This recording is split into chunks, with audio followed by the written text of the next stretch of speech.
రాణా గారు, మేము ఓడిపోయాం. మా పన్నాగాలేవి మీ ప్రేమ ముందు నిలబడలేకపోయాయి. బహుశా మేము పోరాడింది ఓడేందుకేనేమో. ఇలా ఆవేశంగా మాట్లాడే మాటలు, ఈ క్షమాపణలు మనసులోనే దాచుకోండి పెదరాణి అమ్మ. ఇవన్నీ తలుచుకోవడానికి మీకు చాలా సమయం దొరుకుతుంది. నిజానికి మీరు మా అందరినీ ఎప్పుడూ పరాయి వాళ్ళుగానే చూశారు. కానీ మేమెప్పుడూ మిమ్మల్ని ఆత్మీయులుగానే భావించాం. మీరు మాకు నాన్నమ్మ. మన మధ్య ఒక బంధం ఉండేది. కానీ ఆ బంధం ఈ రోజుతో తెగిపోయింది. కానీ వాటి జ్ఞాపకాలు మిగులుంటాయి పెదరాణి అమ్మ. మేము మీ ప్రాణాలు తీయలేం. మీరు జీవించి ఉండడమే మీకు తగిన శిక్ష. మీరు బ్రతికే ఉంటారు, కానీ కారాగారంలో. ఆ కారాగారం నుంచి కేవలం మృత్యువే మీకు విముక్తినిస్తుంది.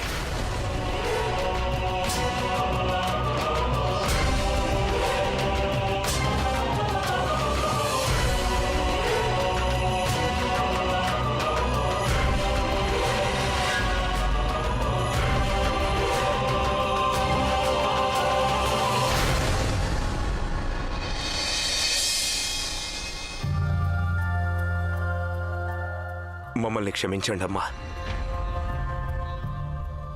మిమ్మల్ని ఎన్నెన్ని మాటలు అన్నామో. అదేం లేదు రాణగారు, మీరేమీ అనలేదు. మీరు పెదరాణి అమ్మకి వసులై ఉన్నారు. వారే నన్ను సూటిపోటి మాటలని నన్నెంతో అవమానించారు. మీరు వారు చెప్పినట్టే చేశారు. మనకి గడ్డు రోజులు పోయాయి. ఇక అవన్నీ మర్చిపోవడమే మంచిది. ఇప్పుడిక జగన్మాతకి కృతజ్ఞతలు చెప్పుకోవాలి. ధన్యవాదాలు. మేము ఇంకొకరికి కూడా కృతజ్ఞతలు చెప్పాలనుకుంటున్నాం.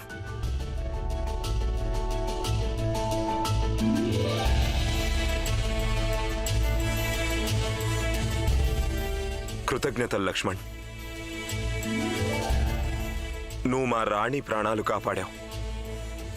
మేము నీకు రుణపడి ఉన్నాం. అరే, ఎంత మాట అన్నారు రాణగారు. రాణిగారు ప్రాణాలు కాపాడగలడం నా అదృష్టం, నా ధర్మం. నువ్వు చేసిన ఉపకారం మేమేమిచ్చినా తీర్చుకోలేనిది. అయినప్పటికీ ఆమీర్ కోట్ ఖజానా నుంచి నీకేం కావాలో కోరుకో. ప్రభు, మిమ్మల్ని నేను అడగాలనుకున్నది ఒకటే. ఎన్నో రోజుల తర్వాత ఈ కుటుంబంలో మళ్ళీ సుఖశాంతులు కనిపిస్తున్నాయి. ఈ విధంగా మీరు మళ్ళీ కలుసుకుని ఆనందంగా మమతలు పంచుకుంటున్నారు. మనం కొత్తగా వస్తున్న వారసుని ఆహ్వానించాలి కదా.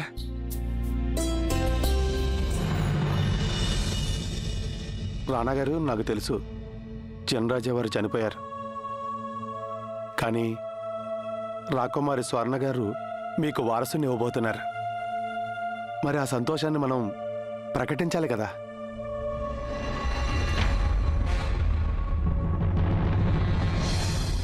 నువ్వు మా మనసులో మాట చెప్పావు. చాలా కాలం తర్వాత మహల్లో సుఖశాంతులు వచ్చాయి. ఆ సుఖశాంతుల్ని మనం మనసారా స్వాగతించాలి. ఈరోజు సాయంకాలం రాకుమారి గారికి సీమంతం జరుగుతుంది. లక్ష్మణ్, ఎందుకే పనిచేశావు? రాణి గాయత్రి, నేను రాకుమారి స్వర్ణగారు ఇలా ఉంటే నేను చూడలేకపోతున్నాను. అందుకే నేను రాణాగారికి ఈ విషయం చెప్పాను. కనీసం అప్పుడైనా వారి పెదాల మీద చిరునవ్వు కనిపిస్తుంది.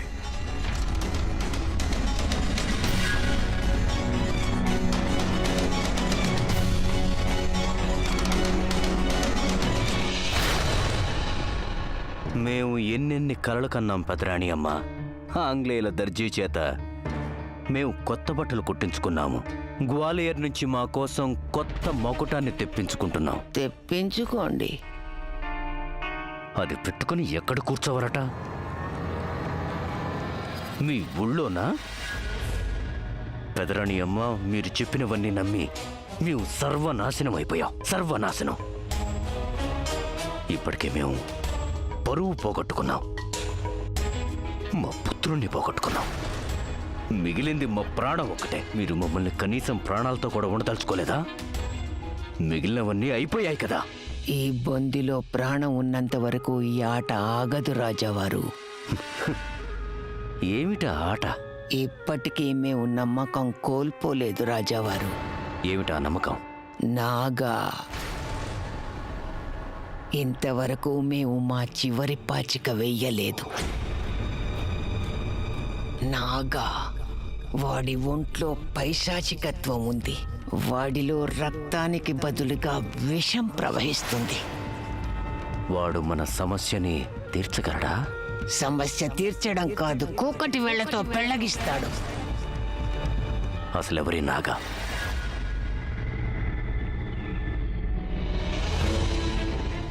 ఎన్నో ఏళ్ల నాటి మాట. మేం కొందరు సిపాయిల్ని కూడా తీసుకుని వేటాడేందుకు అడవికి వెళ్ళాం. ఆ అడవిలో మాకు 12 ఏళ్ల వయస్సు గల పిల్లాడు కనిపించాడు. వాడు ఒట్టి చేతులతో ఓ సింహాన్ని చంపి తింటున్నాడు.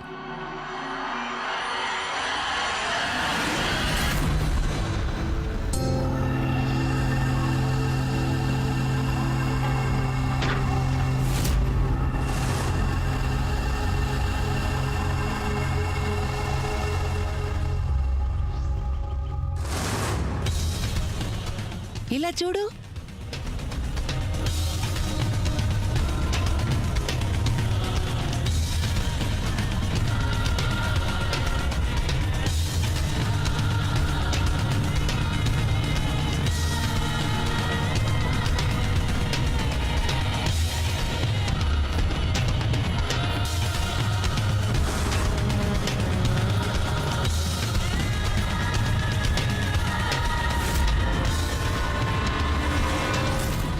ఎవరు నువ్వు?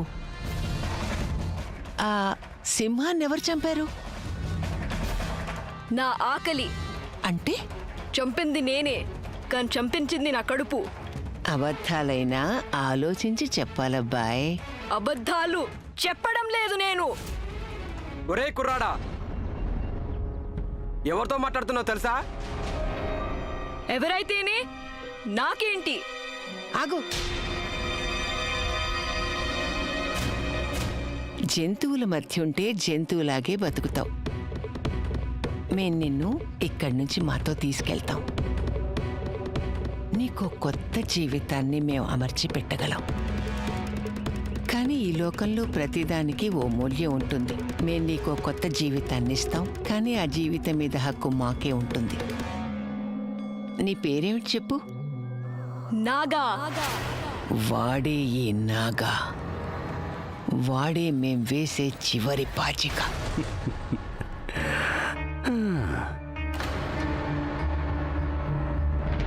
పెదరాణి అమ్మ, మీ బుర్ర చెడిపోయినట్టుంది. ముందేమో మీరు ఆ అవినాశం తీసుకొచ్చారు, ఆ తర్వాత రాజేశ్వరిని తెచ్చారు, ఇప్పుడు నాగా. ఇలాంటి కిరాయి రౌడీలు రాణా గారిని ఏమీ చెయ్యలేరు. ఇంకా సమస్యల్ని భరించే శక్తి మాకు లేదు పెదరాణి అమ్మ. మా అదృష్టం కొద్దీ రాణా గారి దర్బార్లో మా స్థానం ఇంకా మిగిలే ఉంది. దాన్నైనా మాకు దక్కనివ్వండి. కాబట్టి మమ్మల్ని మీ పనికి మాలిన ఎత్తుల్లో చేర్చకండి. ప్రస్తుతానికి రాణా గారికి అణిగిమణిగి ఉండటమే మాకు మంచిది, మీకు అదే మంచిదే. నాగా ఆట.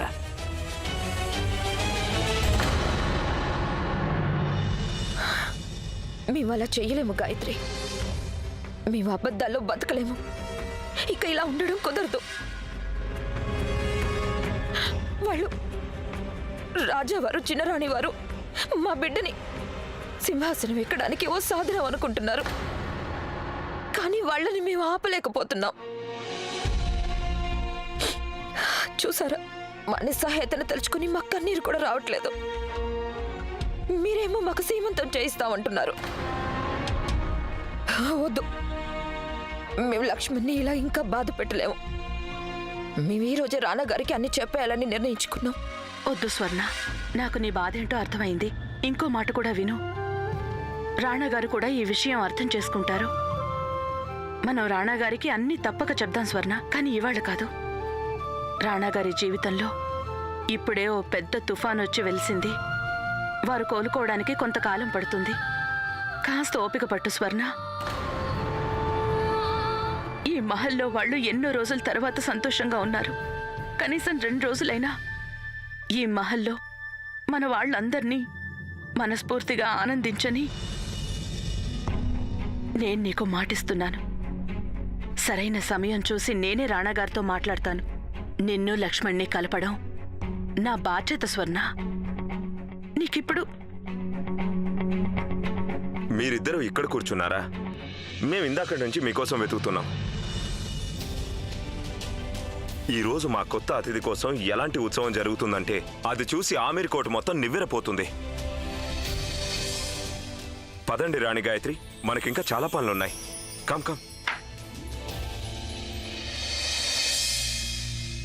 మీతో అందుకే అన్నాను గాయత్రి, నా సంగతి తెలిస్తే రానా గారి సంతోషానికి ఆనకట్ట పడుతుందని. ఈరోజు కాదు, ఈ నిజం తెలియాల్సిన సరైన సమయం రావాలి.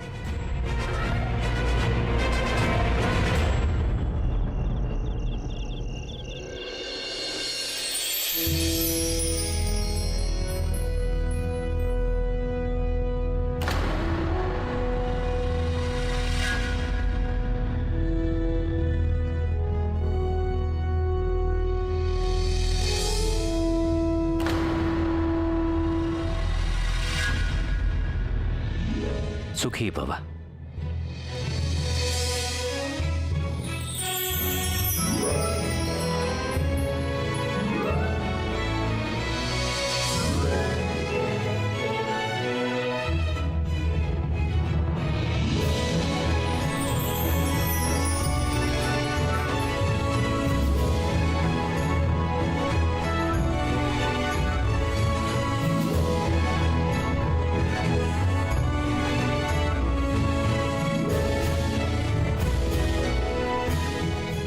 ఏంటి మీరు చేస్తున్న పని రాకుమారి?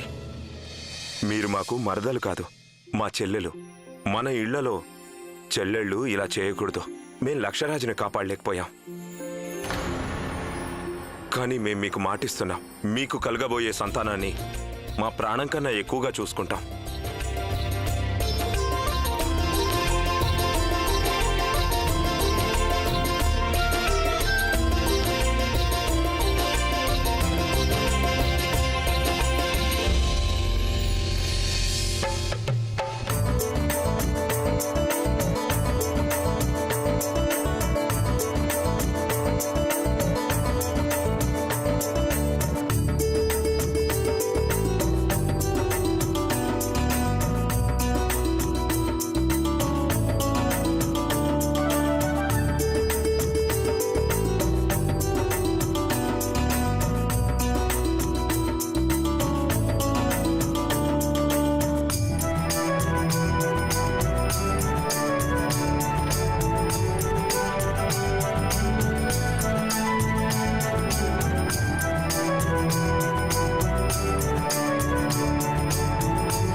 క్షమించండి రాకుమారి గారు, ఈ కన్నీళ్ళకి మహల్ల వాళ్ళ ఆచారాలు అవి తెలియవు. నిజంగా నాకు తెలీదు ఇలాంటి సంతోష సమయంలో కన్నీళ్లు పెట్టుకోకూడదని. లక్ష్మణ్, నాకు సంతోషంగా ఉండాలని ఉంది రాకుమారి, కానీ అందరూ అంటున్నారు మీరు స్వర్గస్థులైన ఆ లక్షరాజు బిడ్డకు జన్మనిస్తున్నారు అని. నా రాత ఎలాంటిదో చూడండి.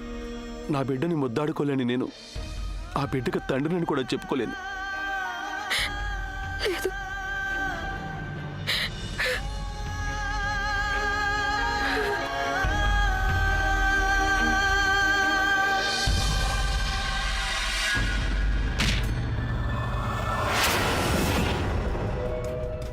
నీకెంత ధైర్యం? రాకుమారునే ముట్టుకుంటావా?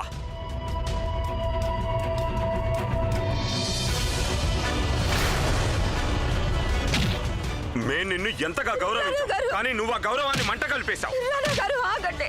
మీరు మధ్యలో రాకండి రాకుమారి. ఆగండి మేము ఈ రోజు వీడిని విడిచిపెట్టేది లేదు. రానా గారు, మీరంత పని చేస్తే పుట్టుకుండానే ఈ బిడ్డ తండ్రి లేని వాడవుతాడు.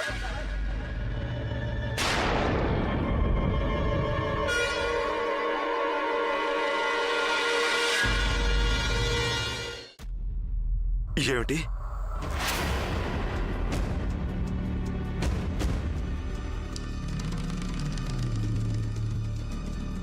అవును,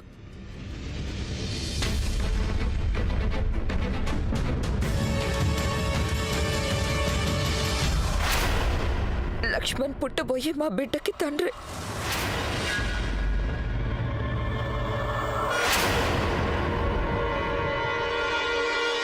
ఒళ్ళు దగ్గర పెట్టుకో. ఇంకొక మాట మాట్లాడావంటే పరమశివుడి మీద ఒట్టు మేము నిన్ను. చంపేస్తారా? అయితే చంపేయండి.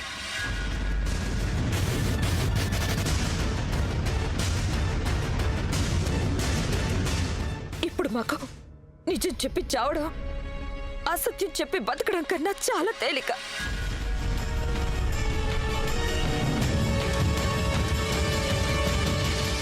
ఎవరన్నా మాకు చెప్తారా అసలు ఇక్కడ ఏం జరుగుతోందో?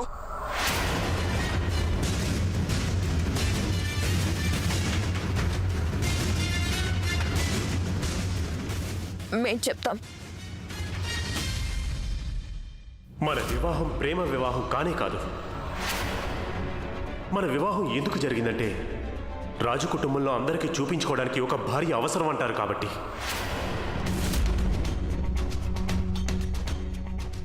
అన్నం. ఏమిటి ఇలా తయారయ్యారు రాకుమారి మీరు? అలంకరించుకోండి, అందంగా ముస్తాబావండి. అప్పుడే కదా చిరుత పులి వేటాడుతుంది. కానీ మీరు వెళ్ళిపోతే రెండవసారి మీకు కానుకగా మీ తండ్రి గారి శిరస్సు లభిస్తుంది.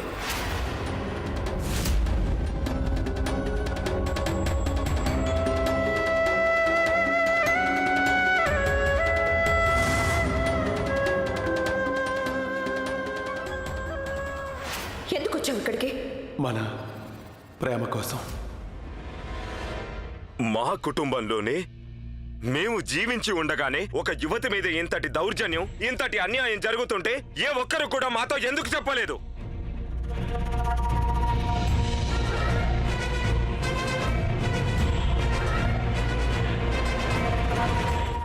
రాణా గారు, ఈ స్వర్ణకి బొత్తుగా సిగ్గులేదు. ముందేమో మా పుత్రుని పట్టున పెట్టుకుంది. ఆపండి చిన్న రాణి వారు, ఆపండి.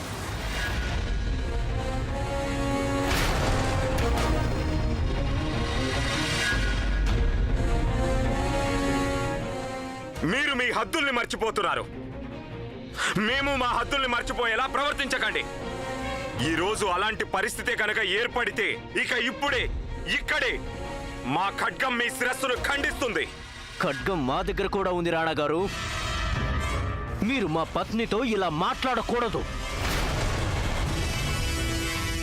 రాజవంశీయులం మేము. అయినా రాణా గారు, ఇది మా కుటుంబ వ్యవహారం. ఈ విషయంలో కలుగజేసుకునే అధికారం మీకు లేదు. పదండి.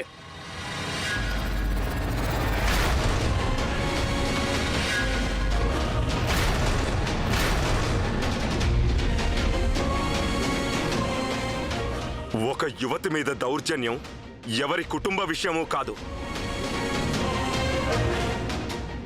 స్త్రీలను గౌరవించడం, వారి మీద జరిగే దౌర్జన్యాన్ని ఎదిరించడం మొత్తం సమాజానికి ఉన్న బాధ్యత.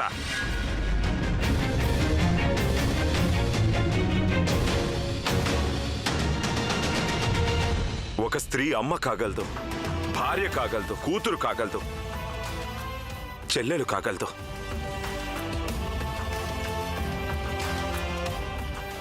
కానీ ఆస్తి కాలేదు.